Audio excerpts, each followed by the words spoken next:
अगला केस, पहले वाला था मेरे पास nuclei in presence nuclei in absence of strong magnetic field. अगला केस आता है nuclei in presence of strong magnetic field.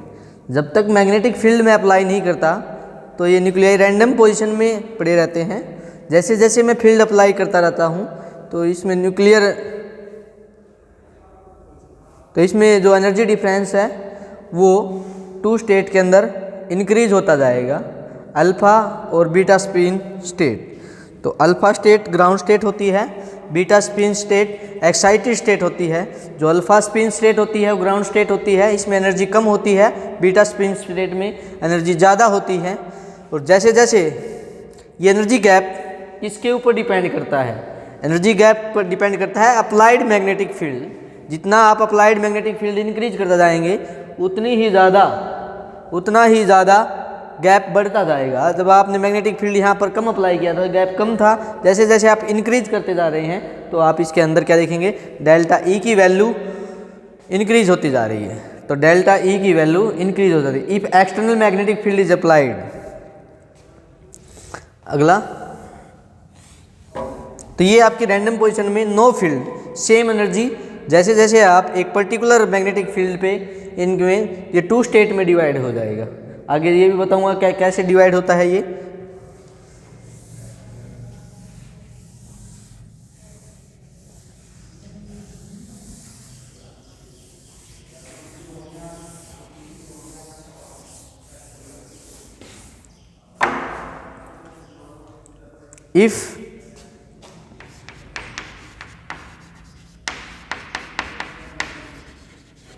If an external magnetic field is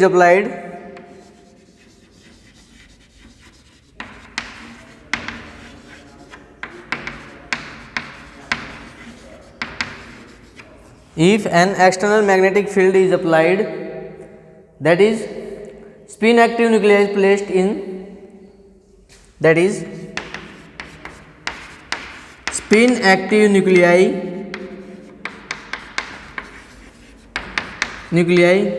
is placed in strong magnetic field.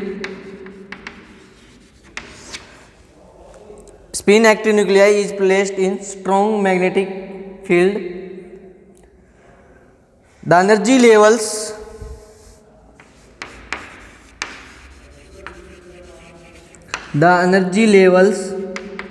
is splits into 2I plus 1. The energy levels is split into 2I plus 1 possible orientation. 2I plus 1 possible orientation.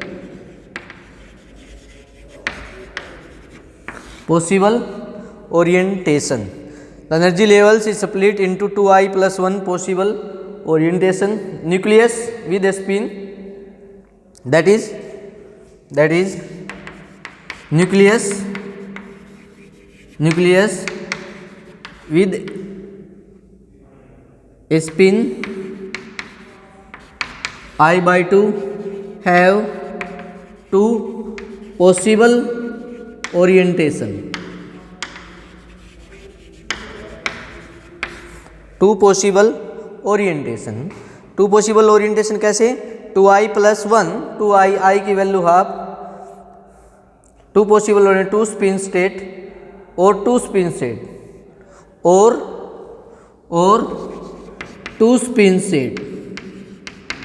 2 spin state। मतलब जब आपका 2I plus 1 तो 2 into I plus 1 is equal to 2।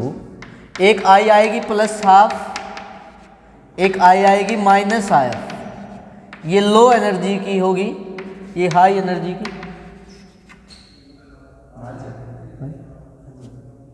हाँ, low energy, high energy. Low energy और high energy, low energy and high energy अब आती है मैंने ये बताया था कि वो उसने बोला if external magnetic field is applied spin active nuclei is placed in strong magnetic field the energy levels is split into 2i+1 possible orientation nuclei with a spin half we have two possible orientation two spin state एक plus half एक minus half. जो plus half है alpha spin state बोली जाएगी, alpha spin state, और ये high energy वाली beta spin state, beta spin state. ठीक है, तो lower energy and high energy levels वो बोला, उसमें ये आया था कि लो एनर्जी लेवल्स और हाई एनर्जी लेवल्स, जो low energy levels and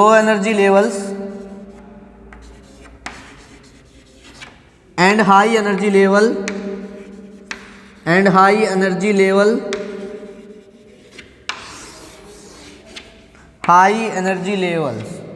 low energy levels and high energy levels, ये जो गैप है, ये किस पे डिपेंड करेगा? ये delta E depends upon applied magnetic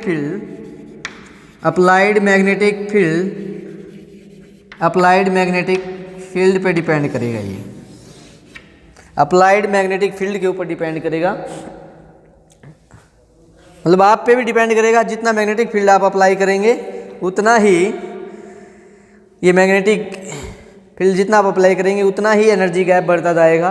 कम अप्लाई करेंगे तो गैप कम होगा, ज़्यादा करेंगे तो ज़्यादा होगा। अब लो स्टेट में पॉपुलेशन ज़्यादा होगी, उसके पीछे रीज़न क्या है? अब वो बोलता है कि यहाँ पर और यहाँ पर लो स्टेट के अंदर उसने बोला क्या? जो आपकी लो स्टेट है, लो एनर्जी लेवल्स, लो स्टेट के अंदर पॉपुलेशन ज़्यादा होगी। ये था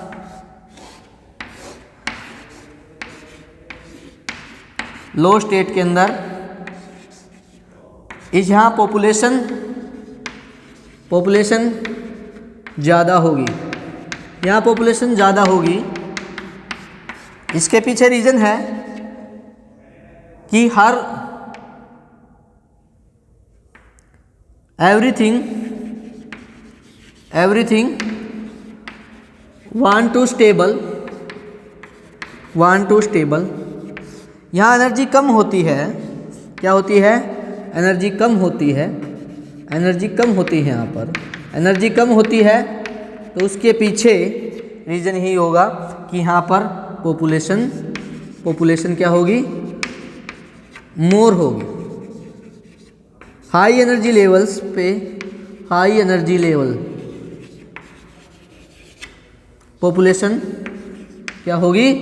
लेस होगी। क्या होगी? लेस। Population less. यहाँ पे पॉपुलेशन ज़्यादा, वहाँ पे पॉपुलेशन कम। तो मैंने पहले ही बता दिया था delta E is equal to mu H naught, ये आपका अप्लाइड मैग्नेटिक फील्ड, क्या आएगा? Magnetic field, applied magnetic field आएगा ये। और ये आई आपका क्या आएगा? आई जो आपका आता है स्पिन एक्टिव न्यूक्लियाई की जो आई आती है, दैट इज कॉल्ड आई। ठीक है, तो the gap between two energy state depends upon magnitude और अप्लाइड मैग्नेटिक फील्ड। वो मैंने पहले ही बता दिया। जो एनर्जी गैप है ये डिपेंड करेगा किस पे? अप्लाइड मैग्नेटिक फील्ड पे, अप्लाइड मैग्नेटिक फील्ड के ऊपर डिपेंड करेगा ये, अप्लाइड मैग्नेटिक फील्ड के ऊपर डिपेंड करेगा ये। तो ये था nuclei in presence of strong magnetic field.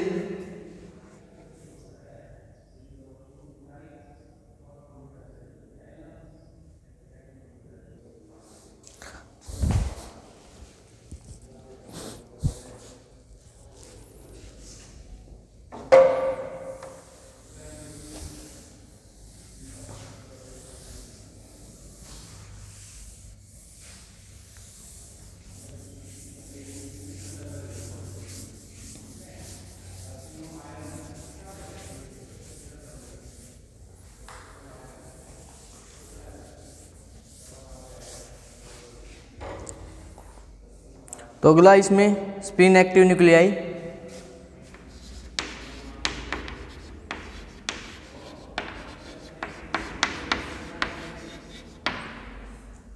Spin active nuclei, spin active nuclei, इसमें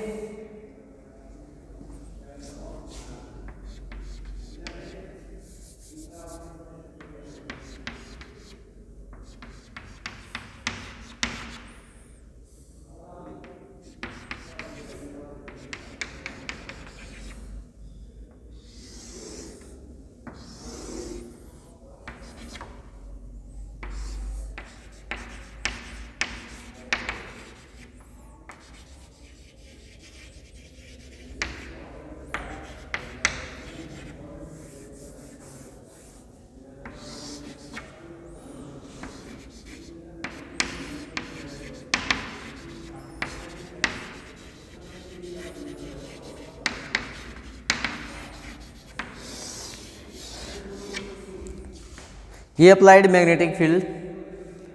दूसरा इसमें precessional orbit,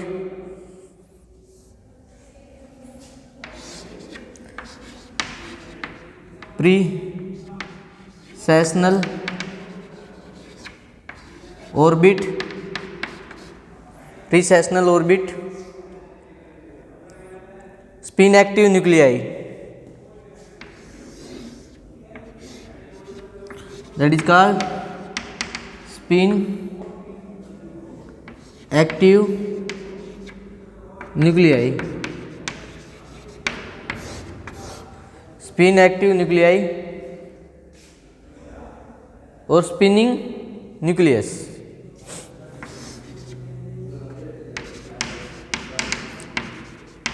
spinning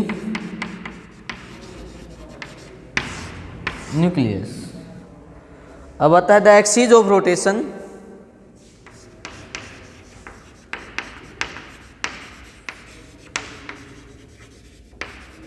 the axis of rotation और of spin active nucleus, of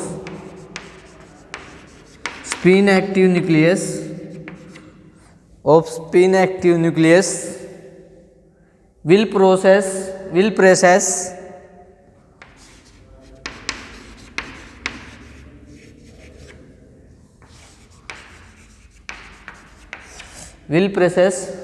around the magnetic field,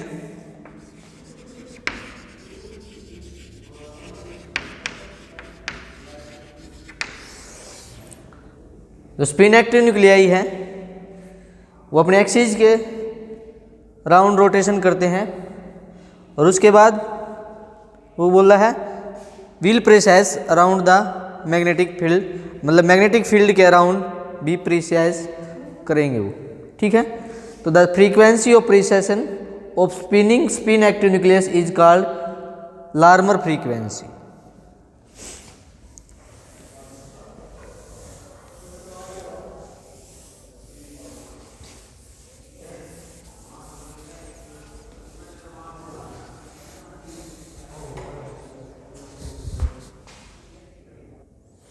तो the frequency of precision of spinning nucleus is called Larmor frequency.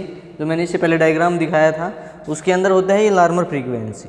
The frequency of precision of spinning nucleus is called Larmor which is identical to transition frequency.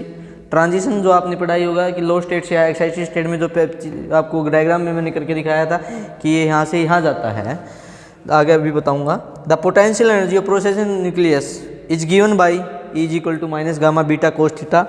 Theta जो angle है जो मैंने आपको बताया था इसमें, that is called theta angle.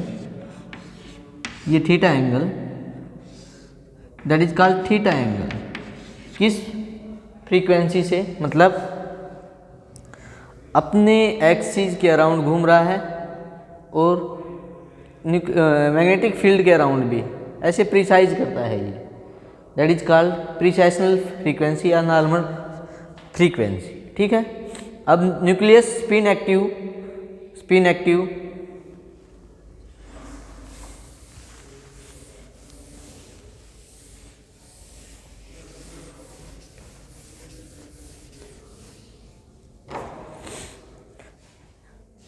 Nucleus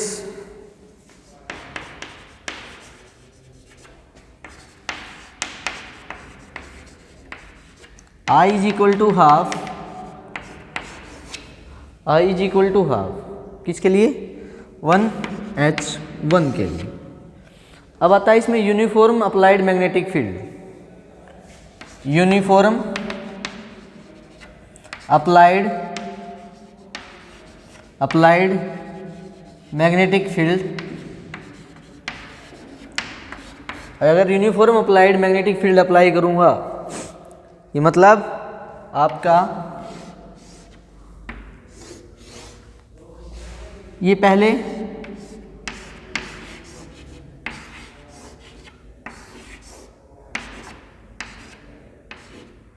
ठीक है, यूनिफॉर्म पहले ये spin active nuclei random position में होते हैं। जब मैं मैग्नेटिक फील्ड अप्लाई करूंगा तो ये स्प्लिट हो जाएंगे किसमें? Splitting into different spin state, splitting into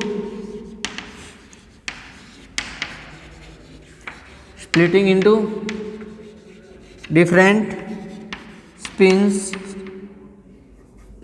spin state 2i+1। तो यहाँ से प्लस हाफ और minus half, that is called plus half और ये माइनस हाफ। ये अल्फा स्पिन स्टेट, ये बीटा स्पिन स्टेट, ये ग्राउंड स्टेट, ये एक्साइटेड स्टेट।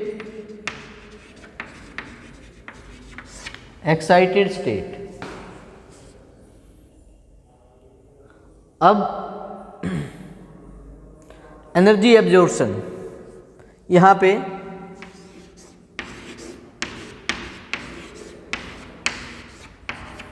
क्या होता है? यहाँ पर energy absorption by spin active nuclei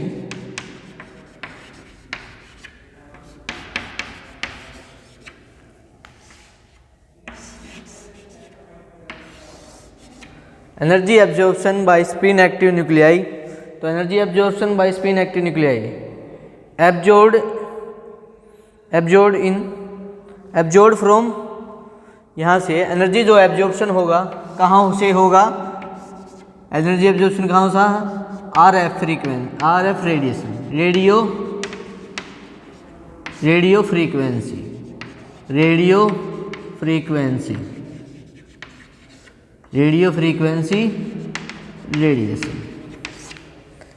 frequency radiation. तो उससे ये नीचे वाली जो स्पिन एक्टिव न्यूक्लियाई हैं ये एनर्जी एब्जॉर्ब करके एक्साइटेड स्टेट में ले जाएंगे। अब आता है रेजोनेंस। इससे अगला टॉपिक आएगा आपका रेजोनेंस। तो व्हाट इज रेजोनेंस वो अगली क्लास में पढ़ाऊंगा।